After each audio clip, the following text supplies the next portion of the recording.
हो जाएगी छाती के चांस बहुत घट ने। अस्सलामु अलैकुम वरहमतुल्लाहि वबरकातुहू। उम्मीद करता हूँ कि आप तमाम साथी खैर वाफियत से होंगे।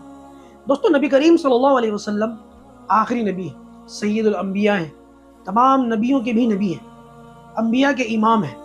आप सल्लल्लाहु अलैहि वसल्लम के ऊपर नबूवत ख़त्म हो गई है, लिहाजा आप सल्लल्लाहु अलैहि वसल्लम पर जो वही आई है उसकी बड़ी अहमियत होनी चाहिए।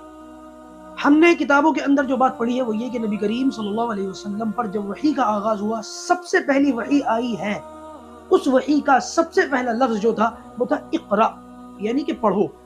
अब आप देखिए कि सबसे पहली वही है। 600-700 सालों से आसमान और ज़मीन का जो मामला है वो ख़त्म हुआ है। ईसा अलैहिस्सलाम के उठाए जाने के बाद से आज तक वही दोबारा नहीं आई है। 500-600 सालों में, 700 सालों में आज वही आ रही है। तो अंदाज़ा लगाइए इस वही की अहमियत कितनी होगी। इसमें तौहीद की बात हो सकती थी, इसमें नबूवत की बात हो सकती थी, इसमें आखिरत की बात हो सकती थी, बहुत सारी चीज़ों का हुक्म दिया जा सकता था। लेकिन आप ये देखिए कि सबसे पहली वही का जो सबसे पहला लफ्ज़ है उसमें हुक्म क्या हुआ? इक़रा, यानी कि पढ़ो। इससे अंदाज़ा लगाइए कि पढ़ने लिखने का इस उम्मत के साथ कितना बड़ा मसला है। पढ़ाई लिखाई की इस उम्मत के अंदर कितनी अहमियत है। अफसोस कि हमारी ये कौम आज उतनी ही ज़्यादा जहालत के तारीख घड़े में गिर चुकी है। अफसोस का मकाम यह है कि जिस इलाके से मैं आता हूँ, जिस एरिया से मैं आता हूँ, पुरानी दिल्ली जामा मस्जिद, ये इलाका कभी इल्म का मरकज़ समझा जाता था। हर जगह कुतुब खाने, किताब खाने। अब तो हालात ये है कि जितने किताब खाने थे वो सब कबाब खानों के अंदर तब्दील हो चुके हैं। यही वजह है कि हमारी कौम की जो अक्लें हैं वो सुकड़ती चली जा रही हैं और जो पेट है वो बढ़ते चले जा रहे हैं। अफसोस का मकाम है दोस्त, जहालत अपनी इंतहा पर है। इतनी जहालत है कि ऐसा लगता है कि जैसे नबी करीम सल्लल्लाहु अलैहि वसल्लम की तशरीफ आवरी से पहले जो ज़माना जाहिलियत का दौर था, शायद हम वो देख रहे हैं। अल्लाह रहम करे। आप ये वीडियो देखें। इस वीडियो के अंदर हम देख सकते हैं कि एक शख्स कुरान मजीद से फाल निकाल रहा है। अल्लाह रहम करे, कुरान मजीद की तौहीन भी है और साथ साथ एक तरीके से गेम शो है। कोई गेम बना लिया, कोई खेल बना लिया, कुरान मजीद से फाल निकाल लिया। अब इसने तरीका क्या इख्तियार किया?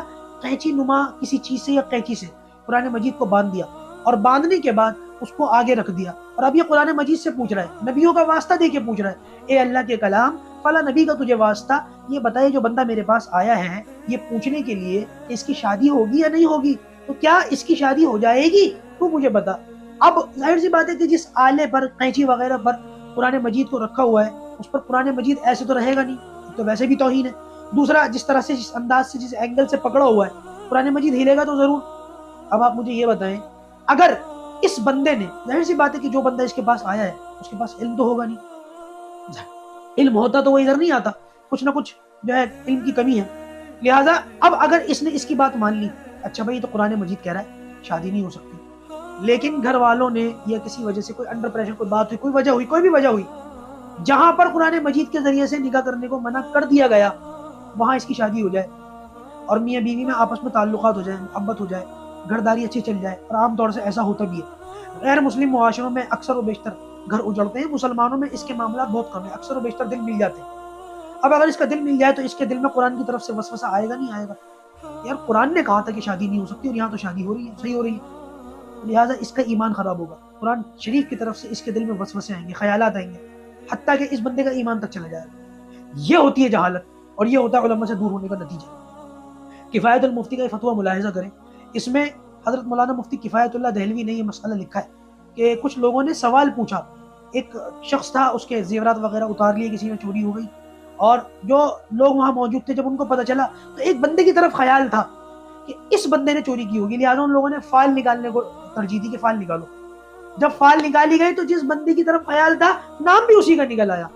नतीजा ये हुआ, इसमें आगे लिखा हुआ है कि ये शख्स मस्जिद में गया, कुरान मजीद की सख्त तौहीन की, कुरान मजीद के नुस्खे उतार करके उसमें सफ़े फाड़े, उसके ऊपर महाज़ अल्लाह पेशाब कर दिया और कुरान मजीद को भी कहा कि ये भी झूठा और मौलवी साला भी झूठा। ये अल्फाज इसके अंदर लिखे हुए आप देख सकते हैं। ये क्यों हुआ?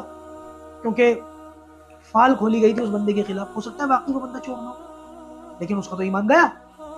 अब उसके अंदर मौलाना ने जवाब भी दिया, मुफ्ती किफ़ायतुल्लाह साहब ने, कि इसको दोबारा इस्लाम में लाने का क्या तरीका है। लेकिन अफसोस की बात यह है कि हम लोग उलमा से पूछने के बजाय, इस्तिखारा करने के बजाय, शरई एतबार से कोई काम करने के बजाय ऐसे जाहिलों के पास जाते हैं जो खुद भी गुमराह होते हैं, हमें भी गुमराह करते हैं। परवरदिगार हमारे जानमाल के साथ साथ हमारे ईमान की भी हिफाजत फरमाए और ऐसे ईमान के लुटेरों से परवरदिगार हमारी हिफाजत फरमाए जिनके बारे में अल्लाह के रसूल सल्लल्लाहु अलैहि वसल्लम ने फरमाया कि अगर कोई शख्स इनके पास जाकर के कोई बात पूछता है, फ्यूचर की बात पूछता है, गैब की बात पूछता है, उसकी 40 दिन की नमाज भी कबूल नहीं। اللہ تبارک و تعالی ہم سب کا حامی و ناصر ہو۔